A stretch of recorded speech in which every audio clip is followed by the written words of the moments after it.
It was mid-December. The house was filled with neatly wrapped presents, snowflake paper, gold ribbons, little notes that said love from Grandpa. I had the tree up since the 3rd. The lights blinked soft and slow. The fireplace glowed like a memory. Then the phone buzzed. It was a message for my son. "This year's too crowded. Maybe you and the kids sit out." I stared at the screen. No emojis. No love you, Dad. Just cold, clean dismissal. I looked over at the stockings. My youngest granddaughter had knit them herself. She even stitched my name. Pop, pop. I poured myself a mug of coffee that went cold in my hands. My name is Franklin Dyer. And from wherever you're watching this, stay with me. Because this is not the story of a man who begged to be invited back in. It's the story of a man who realized he never left. Have you ever built a home, a legacy, a family, only to be told, "We've outgrown you"? I didn't text back. I didn't call. Instead, I turned off the tree lights. Carefully. One by one.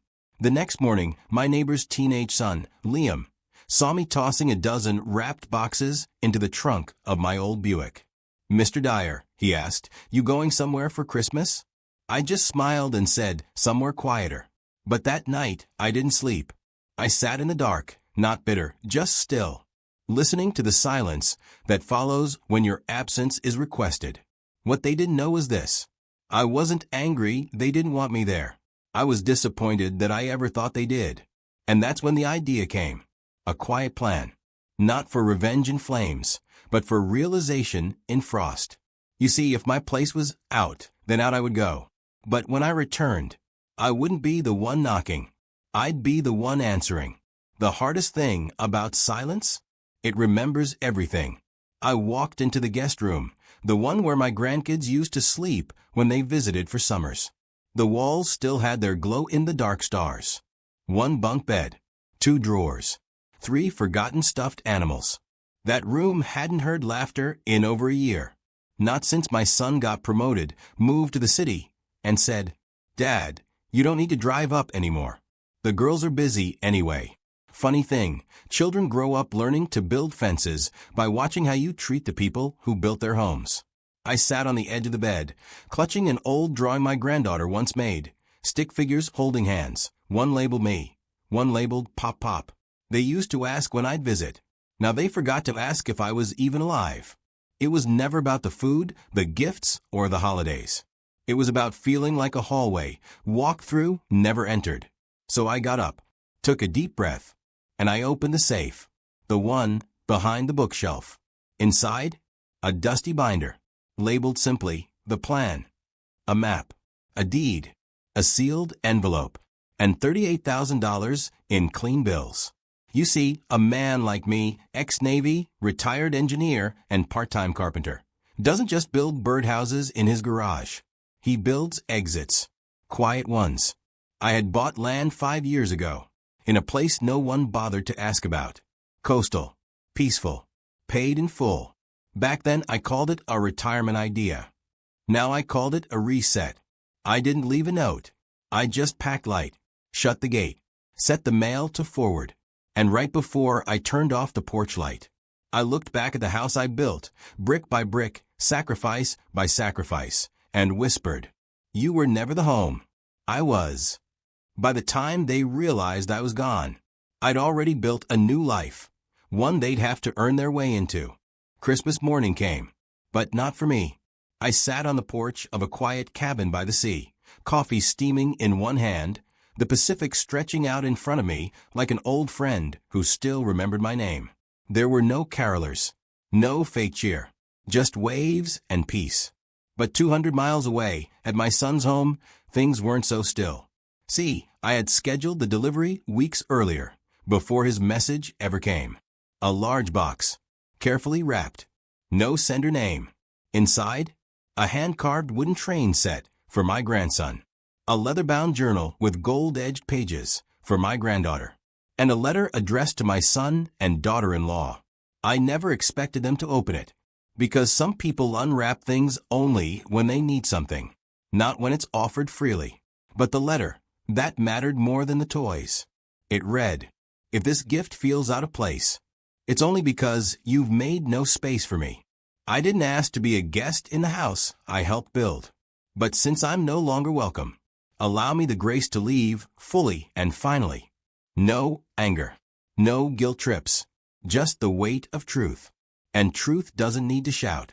Later that evening, my phone buzzed. My son. I let it ring.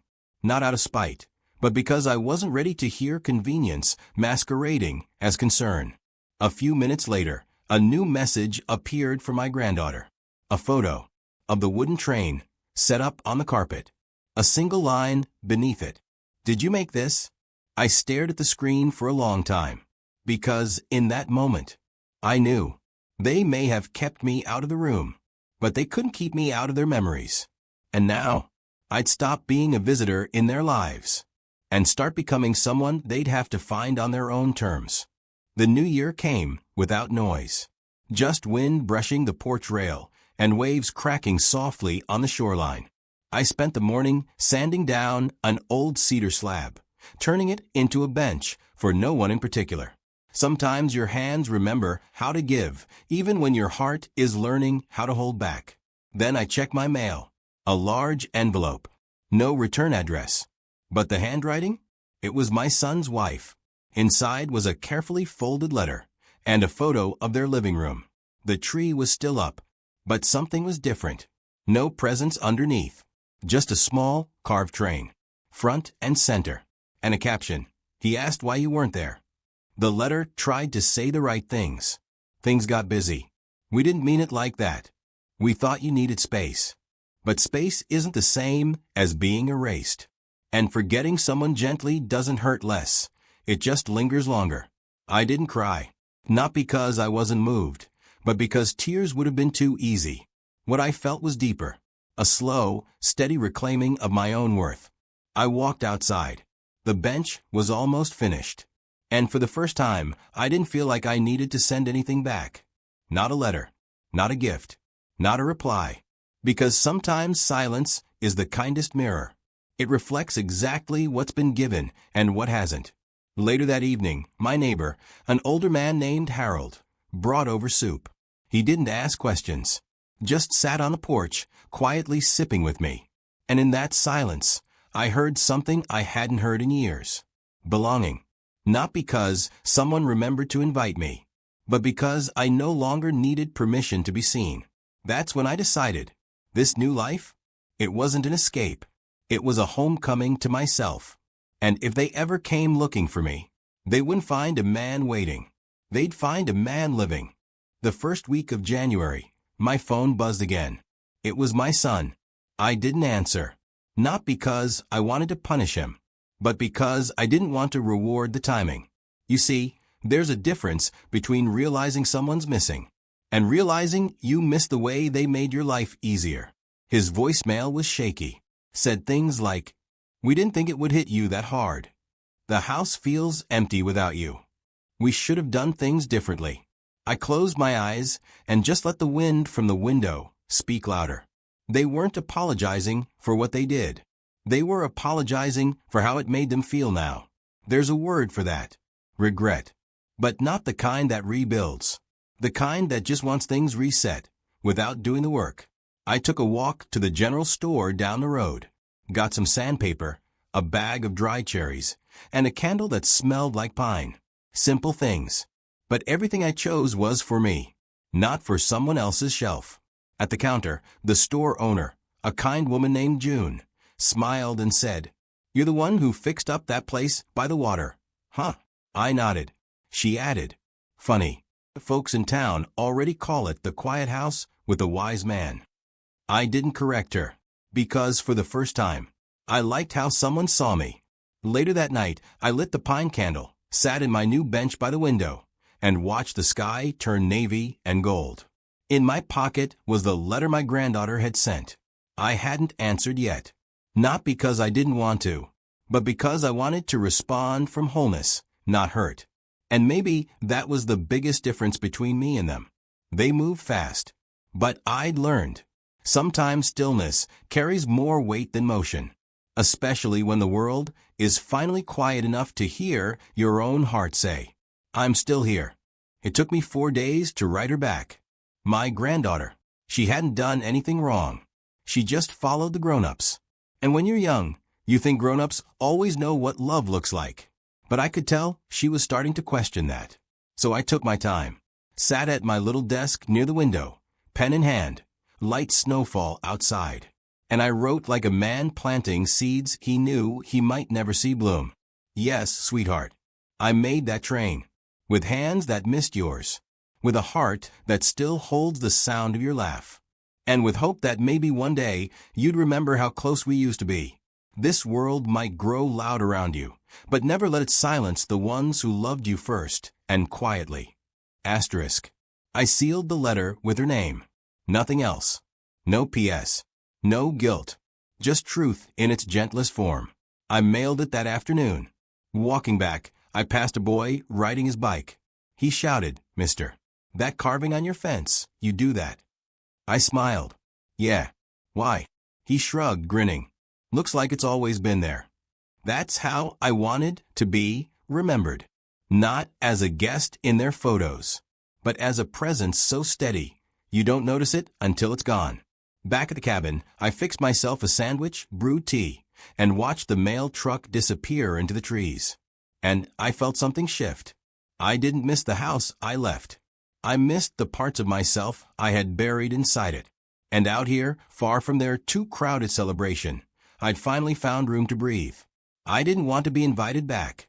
I wanted to be remembered for more than just the gifts I brought or the seat I filled.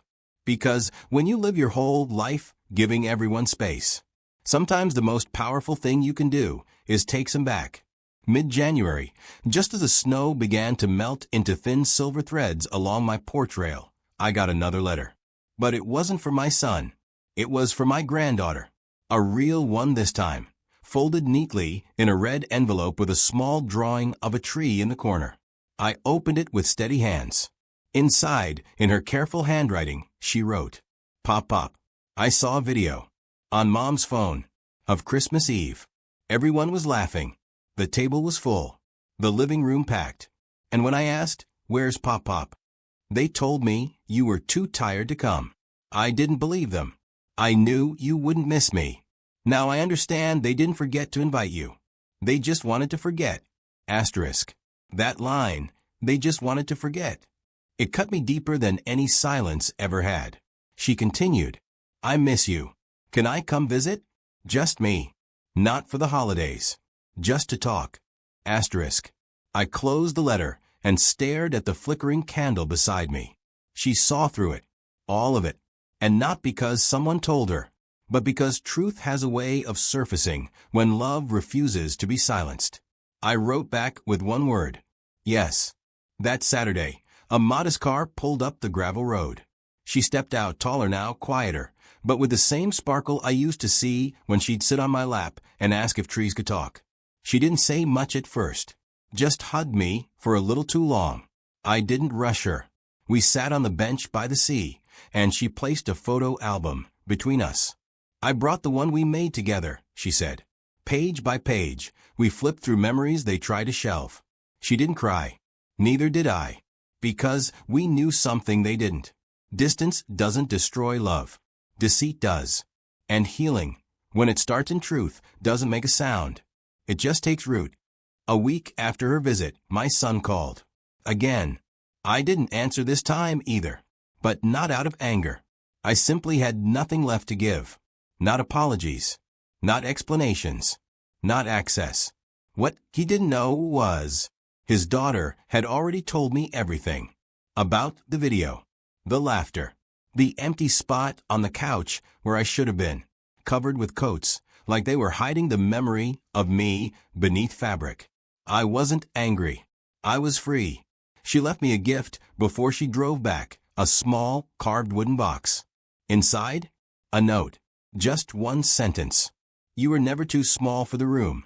The room was just too small for your heart." I placed it on the shelf near my window. That night, as rain gently tapped the roof, I thought about the life I used to have. About the way I used to chase invitations.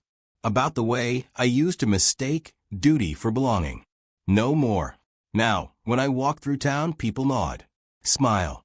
They know me not as a forgotten father, but as the man who built something for himself. My granddaughter writes me every other week.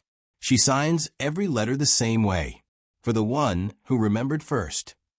And sometimes I wonder how long it will take the rest of them to realize I didn't vanish. I reclaimed. They'll come knocking one day, maybe out of guilt, maybe out of nostalgia. But this time, I won't be on the porch, waiting. I'll be in the backyard, hands in the soil, planting new roots where love still grows. Because forgiveness isn't always reopening the door. Sometimes, it's building a new one they'll never find unless they come looking with both hands open.